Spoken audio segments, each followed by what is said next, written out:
1000க்கும் மேற்பட்ட மக்கள் உயிரிழந்திருக்கிறார்கள். பல்லாயிரக்கணக்கான மக்கள் ஊனமுற்றிருக்கிறார்கள்.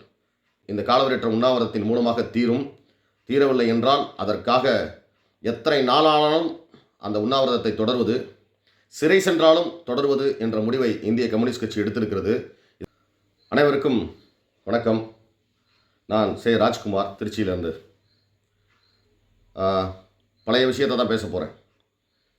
திருச்சி பழைய பால் பண்ணை முதல் துவாக்குடி வரையிலான சர்வீஸ் சாலை பிரச்சனைக்காக தான் உங்களுக்கு நான் இப்போ பேச போகிறேன். 15 ஆண்டுகால போராட்டம், இன்னும் அந்த சர்வீஸ் சாலை அமையவில்லை. தொடர்ந்து மக்கள் சர்வீஸ் சாலை மீட்பு கூட்டமைப்பாக தொடர்ந்து போராடி கொண்டிருக்கிறார்கள். அதே போல் எந்த அரசியல் கட்சியும், அது ஆளுகிற கட்சியாக இருந்தாலும் சரி, அது தேசிய கட்சியாக இருந்தாலும் சரி, மாநில கட்சியாக இருந்தாலும் சரி, எதிர்க்கட்சிகளாக இருந்தாலும் சரி, கூட்டணி கட்சிகளாக இருந்தாலும் சரி, எந்த கட்சியும் இதுவரை சர்வீஸ் சாலை வேண்டாம் என்று சொல்லவில்லை. எல்லாரும் ஆதரவு. அரசு அதிகாரிகளிடம், அரசியல் தலைவர்களிடம் கோரிக்கை கொடுப்பதிலிருந்து, அதே போல் போராட்டம், இதற்கான போராட்டம், ஆர்ப்பாட்டம் செய்தாச்சு, பேரணி நடத்தியாச்சு, முற்றுகை போராட்டம் நடத்தியாச்சு, மறியல் நடத்தியாச்சு, தொடர் உண்ணாவிரதமும் நடத்தியாச்சு. இவ்வளவு போராட்டங்கள் நடந்தும் கூட இன்னும் அந்த சர்வீஸ் சாலை அமைக்கப்படலை. அதே போல் உயர்நீதிமன்றத்தில் வழக்கு தொடுத்து வழக்கு மக்களுக்கு சாதக வந்த பின்பும், தீர்ப்பு வந்த பின்பும் இன்னும் சர்வீஸ் சாலை அமைக்கப்படலை. நம்முடைய திருவெரும்பூர் சட்டமன்ற உறுப்பினர், தமிழ்நாட்டின் பள்ளிக்கல்வித்துறை அமைச்சர், அதே போல் திருச்சி நாடாளுமன்ற உறுப்பினர், இப்படி எல்லாருமே சேர்ந்து சர்வீஸ் சாலைக்காக முயற்சி பண்ணுறாங்க. ஆனால் தடை இங்கே இருக்குது. தொடர்ச்சியாக முயற்சிகள் எல்லா பக்கமும் நடக்குது. அனைவரும் ஆதரவு. எல்லா விதமான போராட்டமும் நடந்து கொண்டிருக்கிறது. நீதிமன்ற உத்தரவும் இருக்கிறது. ஆனால் தடை இங்கிருந்து வருகிறது. அதை எங்களால் புரிந்து கொள்ளவே முடியல. அதனால தான் இறுதிக்கட்டமாக இந்திய கம்யூனிஸ்ட் கட்சியின் சார்பாக என்னுடைய தலைமையில் ஒரு காலவரையற்ற உண்ணாவிரதம் நாளை முதல் தொடர்ந்து நடத்துவது என்று முடிவு செய்திருக்கிறோம்.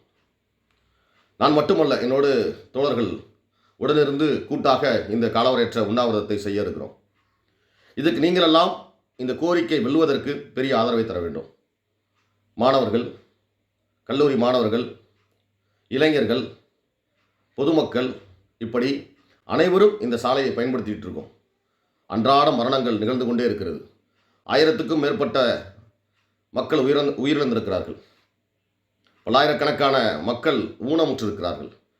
குடும்ப தலைவர்களை இழந்து பல குடும்பங்கள் நிர்கதியாய் நின்று கொண்டிருக்கிறது. இவ்வளவு சூழல் எழும்பியும் இவ்வளவு பெரிய பிரச்சனை, இந்த சர்வீஸ் சாலை பிரச்சனை திருச்சி மாவட்டத்தினுடைய முதன்மையான பிரச்சனை. ஏன்னா அன்றாடம் உயிர் போய்கிட்டு இருக்கு. ஆனால் எந்த முன்னேற்றமும் இல்லை. ஆக இந்த பணி உடனடியாக தொடங்கப்பட வேண்டும் என்று காலவரையற்ற உண்ணாவிரதத்தை நாங்கள் இருக்க தயாராக இருக்கிறோம். நாளை அதை தொடங்குகிறோம். உங்களுடைய ஆதரவு எங்களுக்கு தேவை. நீங்களெல்லாம் வந்து காலவரையற்ற உண்ணாவிரதத்தில் நீங்கள் பங்கு கொள்ளணும்னு நாங்கள் கேட்கல. இந்த உண்ணாவிரதம் நம்மளுடைய அரசாங்கங்களின் கவனத்தை ஈர்க்க வேண்டும். இந்த பிரச்சனை குறித்த அழுத்தம் சமூக ஊடகத்தின் மூலமாக நாம் செலுத்த வேண்டும். அதற்காக நீங்கள் எப்போதும் சமூக ஊடகத்தில் லைவில் இருக்கிறீங்க, முக்கியமான பிரச்சனைகளை விவாதிக்கிறீங்க. மக்களுடைய பிரச்சனைகளை சமூக ஊடகத்தின் மூலம் பரப்பி அதை அரசாங்கங்களின் கவனத்தை ஈர்த்து பலகட்ட வெற்றியும் இந்த மக்கள் நாம் செய்திருக்கிறோம், கவனத்தில் கொண்டு போயிருக்கிறோம், சாதிச்சிருக்கிறோம்.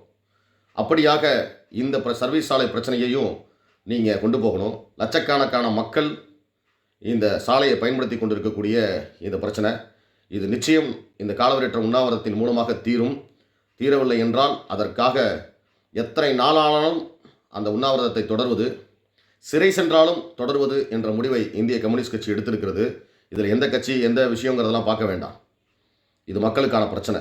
நீங்கள் அனைவரும் ஆதரவளிக்க வேண்டும் என்று கேட்டுக்கொள்கிறேன்.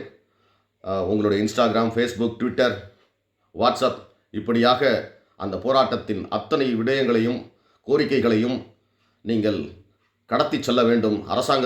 அரசாங்கத்தினுடைய கவனத்தை ஈர்க்க வேண்டும் என்று கேட்டுக்கொள்கிறேன். நன்றி, வணக்கம்.